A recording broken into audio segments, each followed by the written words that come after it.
નાણાકીય વર્ષ 2025-26 માટે કેન્દ્રીય બજેટ રજૂ થવા જઈ રહ્યું છે। 1 ફેબ્રુઆરીના રોજ કેન્દ્રીય નાણામંત્રી નિર્મલા સીતારામન દ્વારા સંસદમાં બજેટ રજૂ કરવામાં આવશે।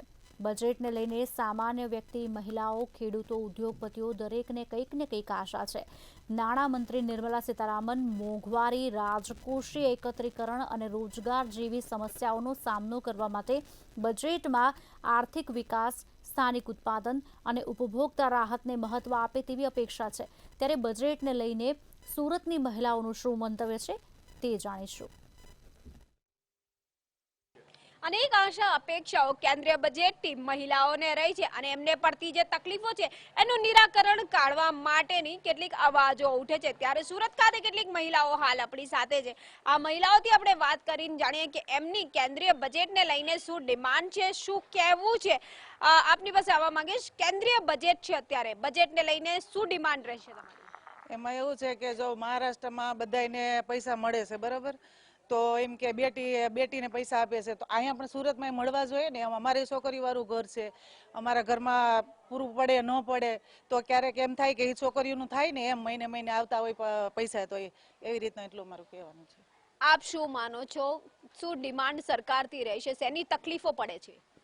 આ ગૃહિણીને બહુ આમ થોડોક ધંધામાં આમ કાંઈ ધંધા નથી, કાંઈ બિઝનેસ કરવો હોય, કોઈની કાંઈ સહાય નથી, જ્યાં ત્યાં જાય ત્યાં ધક્કા જ ખાવા પડે। બધે ક્યાંય કે અમે આપીશી પણ કોઈ વસ્તુ અમને આપતા નથી, કાંઈ સહાય કાંઈ આપતા નથી। લોન લેવી હોય ને, છોકરા ભણાવવા માટે લોન લેવી પડે પણ ક્યાંય સહાય મળતી નથી અમને, બધે ધક્કા જ ખવડાવે। એટલે ક્યાંક ને ક્યાંક ધક્કા જ ખાવા પડે છે। આપ શું કહેશો? અમારે રેશન કાર્ડ છે તો પૂરી વસ્તુ આપે નહીં અને ધક્કા ખવડાવે। આજ આવી આખા મહિનામાં 1 તારીખે બોલાવે તો અમારે કઈક આવે ને કઈક વયું જાય અને 8 નામ તોય પૂરી વસ્તુ દે નહીં, તો એનું શું કરવું અમારે? સરકારને કહીએ પણ હા કે ધ્યાન નથી દેતું કોઈ। કેટલા જણાને કીધું કે ભાઈ અમને તમે આ પાસમાં અમારા 8 નામ છે તો અમને વસ્તુ તો મળવી જોઈએ ને, તો એ 5 કિલા 10 કિલા દઈ દે। બસ ઈ જ મારે કહેવાય। મહિલાઓને પૂરતી મદદ પણ નથી મળતી, એને લઈને ક્યાંક ફરિયાદ છે। આપ શું કહેશો? બહાર ફરવા જતા હોય અથવા બહાર આપણે કામકાજ માટે જતા હોય, મોંઘવારી નડતી હશે ખરી, શું કરવું? મોંઘવારી તો બેન બહુ નડે છે। છોકરાને અમે પ્રાઇવેટમાં બેસાડ્યો તો અમે ઉઠાડી લીધો, અમે એમ કે સરકારીમાં બેસાડી દી। શિષ્યવૃત્તિ માટે અમારે એટલા ધક્કા ખાવા પડ્યા કે ઓલી બેંકમાં જાઓ તો ત્યાં ખાતું ખુલી જાય, ઓલી બેંકમાં અમે 7-8 બેંક રખડી લીધી પણ કાગળિયા અમારે ઘટતા હતા, દેશના હતા, તો કે સુરતના હશે તો ચાલશે। હવે સુરતના અમારે કરાવવામાં 2 મહિના વયા જાય તો ત્યાં ટીચરને અમને એમ કહે કે તમે થોડુંક ફોર્સ કરે કે તમે જલ્દી કરો, પણ સરકારી કામમાં કોઈ ધક્કામાં જ અમને કાઢી મૂકે છે।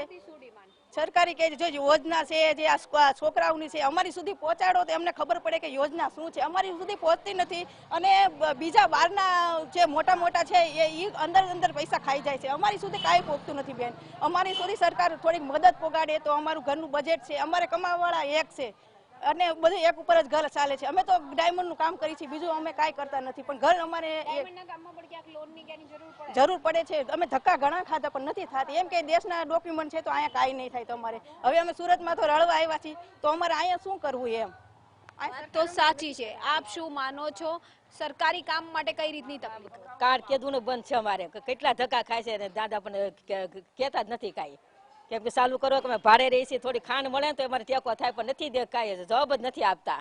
એટલે ક્યાંક ને ક્યાંક માત્ર યોજનાઓ મૂકી દેવામાં આવી છે, કચેરીઓ ખોલી દેવામાં આવી છે, પણ જે યોજનાઓનો લાભ મહિલાઓને મળવી જોઈએ, જે લોનની મોટી મોટી વાતો કરવામાં આવે છે કે મહિલાઓ માટે આટલી સબસિડી, મહિલાઓ માટે આટલી લોન છે, પણ એ લોન કહો કે પછી એ સહાય કહો કે એ મદદ કહો, કોઈ પણ વસ્તુ મહિલાઓ સુધી નહીં પહોંચતા કે ક્યાંક અજાણતામાં એ મહિલાઓ એ મદદ નહીં મેળવતા દુઃખ થતું હોય છે। અને એના માટે જ અત્યારે બજેટને લઈને મહિલાઓ દ્વારા સરકારથી કેટલીક ડિમાન્ડો જે છે એ કરવામાં આવી રહી છે।